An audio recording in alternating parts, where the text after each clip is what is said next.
Ever since Modern Warfare 2019, Call of Duty's introduced a plethora of settings that a lot of players misunderstand or they don't explain properly, and a lot of players don't make educated decisions when it comes to customizing their settings, and they don't really know why they use what they use.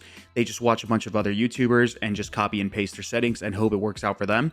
So I'm here to educate you and to teach you why certain things do what they do and how to make better informed decisions so you can have the best settings for Call of Duty Black Ops 6 and Call of Duty's moving forward. So let's get started with our first setting. We're going to go over to the controller tab and we're going to go over to our sensitivity.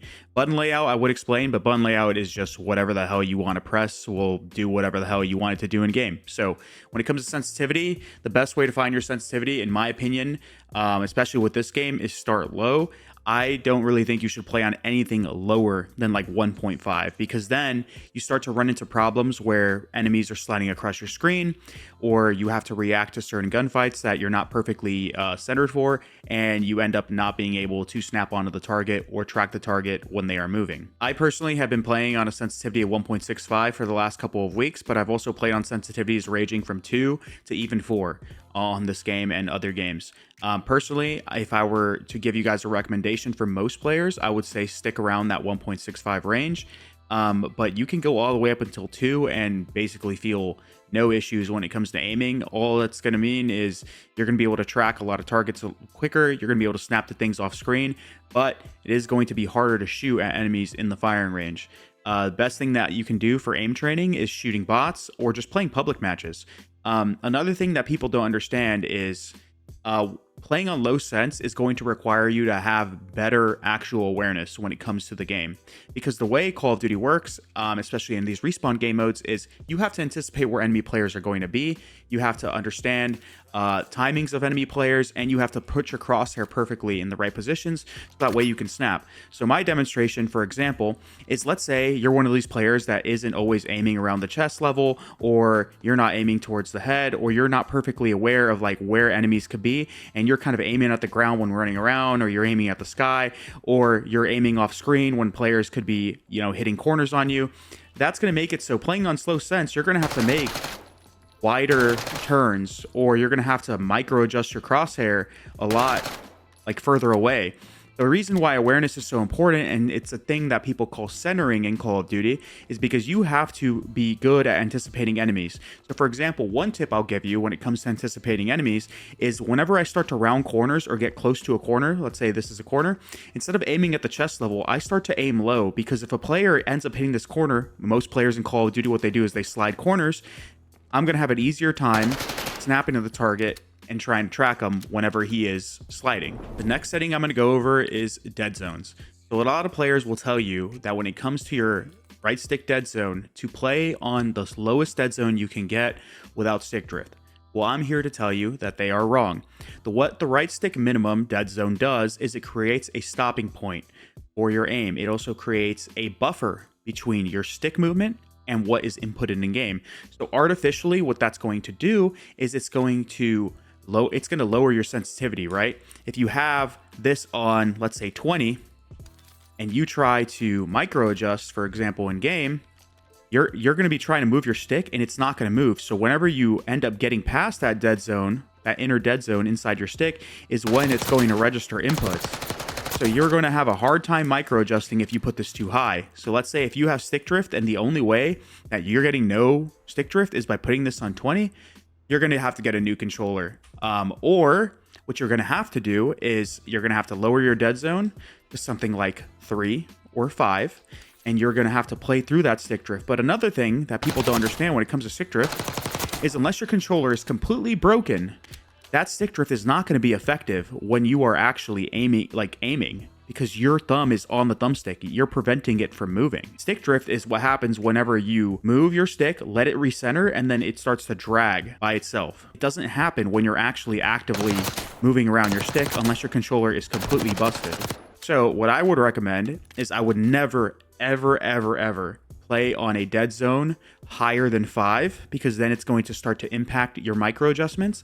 And I would not go any lower than, let's say, 2. You can play on 0 and 1. I'm not saying it's impossible, but that is going to you're going to have a very, very disciplined thumb, because what 0 dead zone does is it makes it so any sort of micro movement on your controller, on your stick, is going to make your aim move. So if you play on a high enough sensitivity, or even on low sensitivities, you might start to end up moving off of target or overcompensating for player movements, because right now I'm barely moving my stick and it's moving relatively quickly. And this is on a sense like 1.65, which is relatively slow in the grand scheme of the game. So I'm not saying don't play on 0, don't play on 1. But I'm saying if you are going to play on those lower dead zones, you're going to have very disciplined thumbs, and you're going to have to train a lot harder, because again, any sort of micro movement, if you are, let's say, tweaking your sticks, or you're just not like very, jittery, you're going to end up missing. So I would recommend, again, playing on anywhere from 3 to 5. When it comes to your right stick max and your left stick max, this is what happens when you hit the edge, or you hit that right stick max or left stick max. What that's going to do is it's going to maximize your sensitivity. So for example, with the left stick, the reason why pro players play on 75 or 50 or any of these ranges, I like 50, is because by the time my stick, so I can actually show you by testing the dead zone, by the time my left stick hits 50% of my stick range, so I'm not touching the edge of my stick on my controller right now, it's about halfway there until it hits the edge. That is when I'm going to have maximum movement speed. And same with the right stick. By the time I hit my right stick all the way to 99, just before 100, I'm going to maximize my stick sensitivity. So I'm going to be turning at my fullest speed that I possibly can on the controller. And just like with the left stick, I'm going to be moving at the fastest speed that the game allows in game. So you'll notice that if you turn this down to, let's say, like 10, and you start to move that left stick, you're going to be moving quick as hell. As soon as you barely move that stick. So while that, in theory, that could be very good, because it's going to be making sure that you are at the maximum speed no matter what you do, again, that's going to potentially cause you to move too much. Let's say you're trying to jump on top of a tiny ledge, or you're trying to make sure you don't fall off the map. You're not going to have a lot of buffer before you maximize your movement speed, and that could cause you to move. So again, you can play on this because there are benefits to it. Whenever you are strafing left to right, that's going to make it so you instantly, when you go left to right, you are at the maximum speed. You are going to be moving at the fastest strafe speed that you possibly can when doing things like shouldering, when doing things like moving left to right while ADSing, or even when it comes to immediately going into that tack sprint or going into that sprint. You're going to basically be maxed out as soon as you possibly can. I personally would like to find a balance between that, so I go with 50. I know some pro players go with 75, but ultimately there is no right or wrong answer with this. It's just whatever you prefer. If you want to maximize your movement speed, by all means go to 50 or go at anything lower. If you want to basically have a little bit of buffer, or maybe you don't like how fast you strafe and you want to basically have a little bit more control of how quickly you move, so that way you can aim better, by all means, go higher. But that is how the dead zone works, and hopefully you guys can make a better decision here when it comes to making that. Oh, and also with the left stick max, you want to play on 0, because again, you want your movements in game to start registering immediately. You don't want that to start late. Otherwise, you're going to end up having things like dead slides, and nobody likes a dead slide. So make sure you don't do that. The next setting we're going to go over is to multiplier. So a lot of people, they come in my stream and ask me if I play on 0.9 or 0.8. So there's no like one set number that you should play on this. All this is doing is adding a multiplier to your main sensitivity in game, which is dictating what your sensitivity is for things like the tablet whenever you're calling in a streak, or for things like aiming in. And this is also while aiming in and focused with, let's say, like a sniper or something that you hold your breath with. So when it comes to this, you can play on 1.0, you can play on 90, you can play on 75. All that's doing, again, is adding a multiplier. So the lower you go, the slower your aiming sensitivity will be. The higher you go, the faster your aiming sensitivity will be. I personally like to recommend 1.0 and lowering this sensitivity if everything is a little bit too fast. The reason being is whenever you start to lower this too much, right? Let's say you go to 0.5, right? Now that means that when you aim in, this sensitivity is a lot slower than this sensitivity. And in theory, it's nice because let's say you're going to aim and you want to have that slower sensitivity to track that target or to make sure that you don't miss bullets. Sure, in that case, it's pretty good. But that also means that when you go to snap to targets, or whenever you are trying to build muscle memory, the difference between your turning sensitivity and your aiming sensitivity are far more different than each other. So it's going to be harder to build that muscle memory. If you have them at two separate values, you're not only building muscle memory for aiming in, but you're building that muscle memory when it comes to just like running around and centering for targets and snapping. So I personally like to recommend 1.0, but I will say if you do decide to play on things lower than 1.0 and you get to those ranges where maybe you're like at 0.75 or 0.50, one setting I recommend trying is putting it on gradual or even after zoom. Because what these do is whenever you go to aim in, your sensitivity will change from your aiming sensitivity to your hipfire sensitivity, okay? And if you have it on instant, as soon as you click that left trigger or that left bumper, your sensitivity is going to change. If you put it on after zoom, that means that your sensitivity will not change until you are fully zoomed in. So during that transition period where you are going to like aim in, and let's say you're using a gun that slowly aims in, or even like a gun like the Jackal, your sensitivity will not change until you are fully ADS'd. So it's going to make that difference, that snappy feeling, a little bit better. Same with gradual. Gradual is going to make it so it slowly slows down to your ADS sense instead of instantly doing it. You see what I'm saying?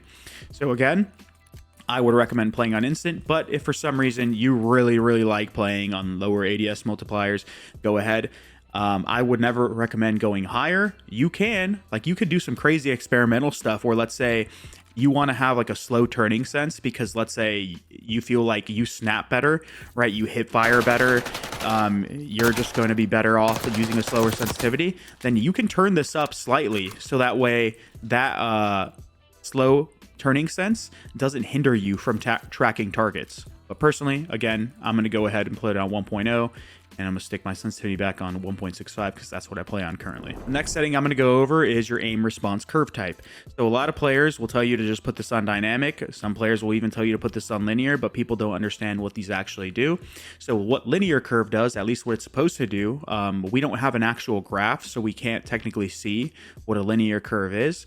But what these curves do is they make your stick react differently as you hit the edge of your controller, as you turn, as you make inputs onto it. So the way dynamic works and the way I've understood it is it's a reverse S curve, which that means that it starts off quicker, it slows down in the center, and then ultimately just maxes out as you're going to the end. So what that's going to do for you in game, if you're playing on dynamic, it's going to make it easy to make micro adjustments because again, since the curve starts faster, that means the closer it is to the center of your stick, the quicker it's going to be, but it's not going to max out to your maximum turning sense because ultimately this is the fastest you can turn. These micro adjustments are going to be a lot quicker than let's say if you're playing on something like standard.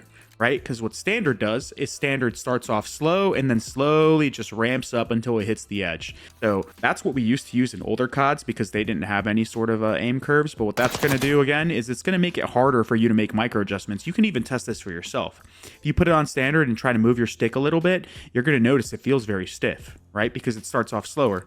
Whereas if you put it on dynamic, it's going to feel very loose. It's going to feel responsive. And that's going to make it so, again, if you're going to make micro adjustments or you're going to pull down for recoil control, you're going to get that little fast speed boost at the beginning of your sensitivity in order to make those micro adjustments. So that's what dynamic does. What linear does is it pretty much scales 1-to-1 as it hits the edge of your stick. So it's slowly going to go up until maximum at a steady rate. What this is good for, in my opinion, is it basically feels like raw input. So it's going to make it feel like you have total control of the way your stick feels. And ultimately, it could potentially make it so you have better muscle memory. Because if your stick is scaling at a very consistent rate when it comes to making adjustments, that means that you're going to have a better time at potentially getting like better with your muscle memory. I used to use this on Modern Warfare 3. I've used it on Black Ops 6, and I don't mind it. But ultimately, I've just been using dynamic. There's no right or wrong answer with this. It comes down to preference. Most players are going to like dynamic, again, because of that because of that slowdown when it comes to like snapping to targets, right? Because well, the way dynamic works is, let's say you're making a movement that is kind of like off center of your screen. It's going to slow down once you get to that edge and then re-speed up, so that way you can make those micro adjustments once you snap onto that target. But linear is also not bad, and I recommend everyone give both of the settings a try and see what they like more. Another setting that people seem to not understand is this aim response curve slope. I've seen lots of videos online saying that if you put this to 0, it doesn't matter and it's going to make your aim feel like standard. That is completely wrong. If you put this on 0 and you start aiming at a wall or start aiming at targets, this does not feel like standard at all. So to my understanding, what this does is it gets you closer to what a true linear curve would look like, because from what I've seen online, there is no consistent actual linear curve on COD. Even linear, which is not supposed to have any sort of curve or any sort of ramp up, it's supposed to feel like 1-to-1. It technically doesn't have it doesn't actually do that. So what this is going to do is it's going to give you closer to an actual linear feeling, but ultimately I don't think COD has a true linear. So if you put these all on 0, for example, they should all feel relatively the same. And they should basically give you the same exact result. I wouldn't recommend touching this, just because simply Call of Duty doesn't actually have a place where it shows you visually what this does. So nobody truly actually knows. A lot of people are just speculating.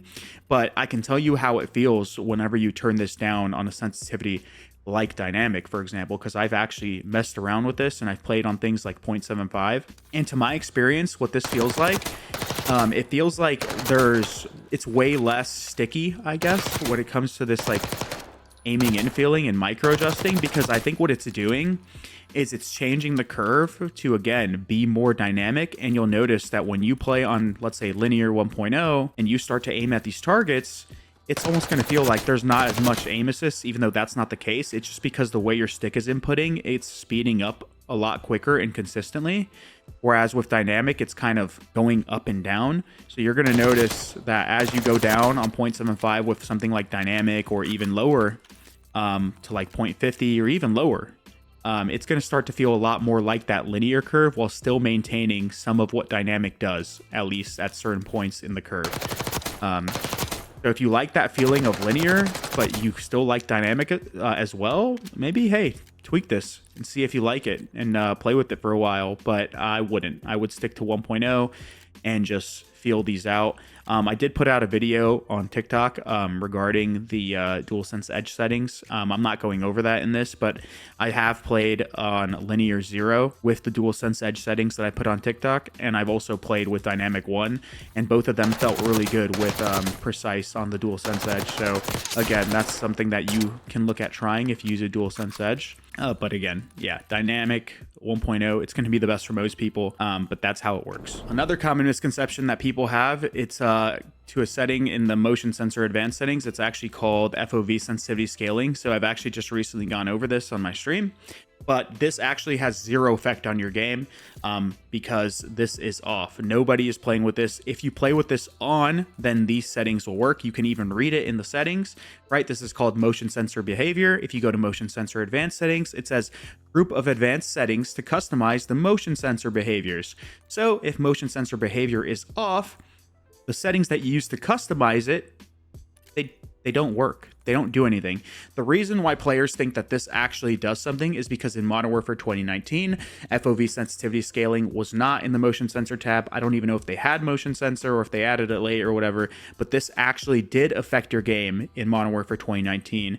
But it does not in this game. So you can put this on or off. The default is on, and it will not make a difference. It's completely placebo, so don't fall into that bait. It does nothing. Don't tweak on it. I promise. It does nothing. You can change all of these settings to egregious numbers, and you're going to feel like your aim is exactly the same. Okay, so we're going to move on to the movement tab now. A lot of players ask me if I play with tactical sprint assist on, and the reason I don't, I actually play with it on, is because what tactical sprint assist on does is it makes it so anytime you hit forward, you are going in attack sprint. Attack sprint is great because of movement, but the problem is whenever you go into this tactical sprint, your sprintifier, your ADS times, they get way higher. So the reason why I don't play with that on is because sometimes when chasing down an enemy or being prepared for a gunfight, let's say you're pushing down a corridor, right? And you don't know if a player is going to be there, but you know you need to push the engagement. Sometimes it's good to just normal sprint, because what that's going to do is, let's say the guy rounds the corner, you're going to be able to aim in and shoot a lot quicker than, let's say, that player is if he's tack sprinting. Or if he hits a slide on you, again, you're going to have a better time trying to hit him because you're going to aim in and shoot quicker. So that's the reason why I don't play with it on, or on tactical sprint assist. I just play with it on. Another misconception that players have is they think that tactical sprinting actually makes you slide farther and it's going to impact your slides. It does not. If you normal sprint and hit that slide button, you are going to slide the same speed, you are going to slide the same distance as if you were tactical sprinting. It makes zero difference. So again, I personally think playing with on is the best because you get the best of every single world. You can do this as much as you want, but if you ever want to run forward, you're not put into that tactical sprint every single time, which could cause you to lose a gunfight. So I would play with this on. A lot of pros play with it on. It basically just makes it so you have to hit the sprint button once if you want to go into attack sprint. Just make sure that you have this on. Do not play on tactical sprint assist unless you just really need to, or maybe if you play Warzone, but I don't think it's a big deal if you have to click this once. Again, it doesn't prevent you from getting dead slides because you're normal sprinting and it keeps the slides the same. So yeah, put this on. Another setting here I'm going to go over is corner slicing. Corner slicing actually does not impact your game at all. All it does is it makes it so you look a certain way on your end when you are turning a corner or when you are peeking something. I don't think I can actually show you guys on the firing range because it doesn't actually do anything here. But what this is going to do is it's going to tilt your character a certain way when you're rounding a corner. I think it just looks cool, but it actually doesn't have any impact to your game. The reason I like to use it though is because there are times when, let's say you're rounding a corner where your gun tilts a certain way and it blocks less of your screen. So whenever you're, let's say, rounding a corner and corner slicing is enabled, your gun's going to prop up to the side, which is going to make it so the bottom and the top of your screen are going to have a lot more, you're going to be able to see a lot better, because let's say when you're rounding a corner like this, you see how the bottom of your screen is covered. If you have corner slicing on, the gun will tilt to its side, which is going to make it so that bottom area of your screen is a lot more visible in case you need it whenever, like, let's say somebody slides the corner or if somebody's prone around the corner. It's going to allow you to see that enemy player. So I would keep corner slicing on, but it's not a deal breaker if you have it off. It's not going to provide you a insane gameplay advantage by having it on or off. So just yeah, I play with it on. The next setting we're going to talk about is a slide dive behavior. I would only ever put these on slide only or hybrid. Slide only is going to make it so your slides are instant. The game doesn't have to think about whether you want to dive or whether you want to slide. So when you click that circle button or that right stick button or whatever you use to slide, it's going to instantly slide. It's going to prevent you from getting dead slides. It's going to make your slides a lot quicker and reactive. Hybrid pretty much allows you to do the exact same thing as slide only. All you have to do is click the slide button and you slide, and then if you want to dive, you just have to hold down the sprint button and you'll get that added dive. But the dive in this game, I personally don't feel like it's that good, so playing on slide only, it's not a complete deal breaker. I know some players like to play it because when they start doing things like snaking, at least in rank play, if they hit that sprint button a little too hard and then hit that circle button, they could end up backslide or back diving or something like that, because I've had it actually happen to me before, but I can't actually replicate it in the firing range. So again, slide only or hybrid, don't play on anything else. So now a setting that ties in to your sprint assist, you're going to want to play on sprint assist on single tap sprint or single tap run. I don't believe there's an actual difference between these two as long as you have sprint assist on enabled or on tactical.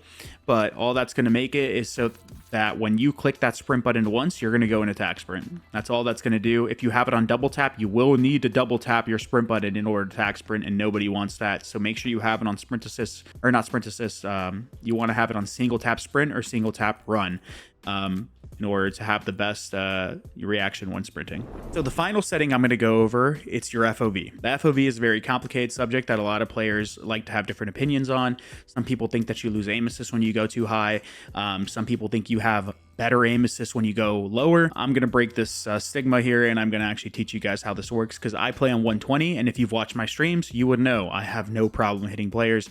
I have no problem getting aim assist. So I'm going to tell you how this works. So what FOV essentially does is it scales your game, it scales your window to fit on your screen. So when you go higher, it's going to scale the game and allow you to see more, but at the cost of making things appear like they're further away or even appear smaller. So you'll notice that when we go to the extremes, for example, like we go to 60, this is the lowest possible, you're going to notice that everything looks a lot closer. You're also going to notice that I see a lot less, and you're going to notice that the targets appear bigger. So keep that in mind when we talk about things like 120.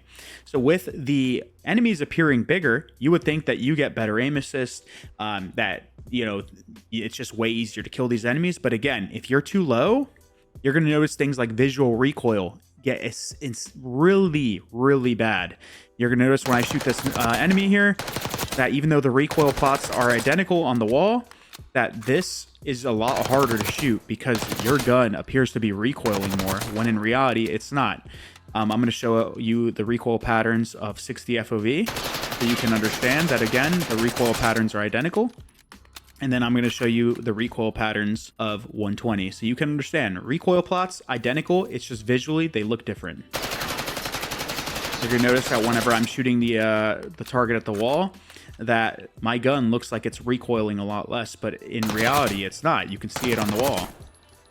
So again, when you are at a lower FOV, targets are going to appear bigger. The hitboxes of the players are going to be larger on your screen, but that visual recoil is going to be a lot worse. It's going to be a lot harder to actually see enemies while you're shooting at them. So pros, what they do, and the reason why pros will tell you to play on things like 95 to maybe a maximum of like 107 or 110, is because they're finding a balance between making sure that the enemies are easier to see, but also visual recoil isn't as bad. So that way they can track their targets and see everything, and it's not just a cluttered, shaky mess when it comes to shooting at enemy targets. So I would personally recommend for most people to play on anywhere from 95 to a maximum of 110.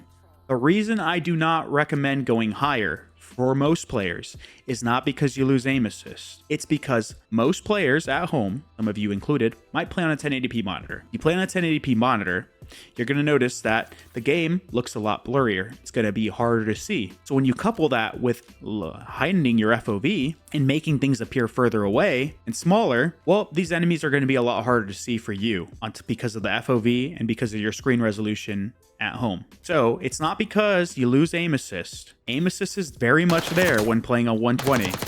You don't actually lose any.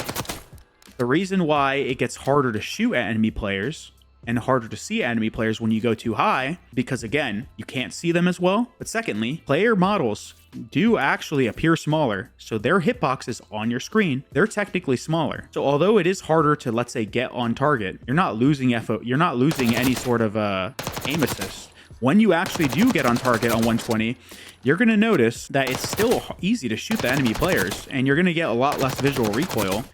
But again, that's the problem. It technically is harder to play on a higher FOV, but it does not make it impossible. It doesn't mean that you're going to lose aim assist. It's just going to mean that enemies are going to be harder to see, but you are going to get the benefits of having the lowest visual recoil on possible, which is going to make it easier to actually shoot at the target as long as you can see them and as long as you can get on target. Another benefit or detriment to playing on higher or lower FOVs is that since everything scales, it's going to look like you and the rest of the enemies are moving a lot slower on the map, because the way the game scales, I guess, your player movements and they scale on your screen. So if you play on a low FOV, you're also going to get that benefit where players are moving on your screen slower. Even if they are not actually in game, you can test it. If you put your FOV to 120, 120 and you run across to a wall, you're going to get there at the same time as the person that's playing on 60. It just looks like they're getting there slower, but in reality, they're not. So those are the benefits and the detriments to playing on low FOV or high FOV. Anytime that you want to go higher than, let's say, 110, it is going to be harder, but it's not impossible. But for players that have, let's say, 1440p monitors or 4K monitors where the game is rendering at a better quality, which means things look a lot clearer and a lot easier to see, and you're going to have no trouble picking out enemies at long range, you can go higher. Because again, if things are easier to see on your screen, the detriments of playing on a higher FOV are going to be a lot less apparent to you. That's why I'm able to play on 120. I play on a 4K monitor. I played on a 1440p monitor before, and I was able to play on these FOVs just fine. Granted, I'm not in the Pro League anymore, and I play ranked play. I mean, most of you guys are not going to be competing against Hydra and Shotzi and Simp anytime soon. So if you want to play like the pros, or you feel like it's a lot easier to see, then yeah, by any means, go down to somewhere between 95 and 110. But if you want to play on 120 FOV, you have a high resolution monitor, and you feel like this is just something that is comfortable to you, don't ever think that it's making you lose gunfights and you are going to necessarily play better at a lower FOV. A lot of players come into my streams every single day and they're asking about my FOV, blah, blah, and my recoil, and they think I have a Cronus because my gun doesn't look like it moves. Well, if you put your FOV to 120 and you shoot at targets in the firing range, you're going to notice that your aim and your recoil is basically like non-existent, even though technically the recoil patterns are identical on the wall. So that's all I have for you guys today. If you guys enjoyed the video, make sure you guys drop a like, subscribe to the channel, and comment in the video. It helps the video a lot, so I'd appreciate it. But I will be making a lot more informative content when it comes to Call of Duty in the future. So if you guys do enjoy it, stick around, come by my streams. I really enjoy explaining things to people, and I hope that I helped you guys make better informed decisions when it comes to applying settings in Black Ops 6. I'll see you guys later. Peace.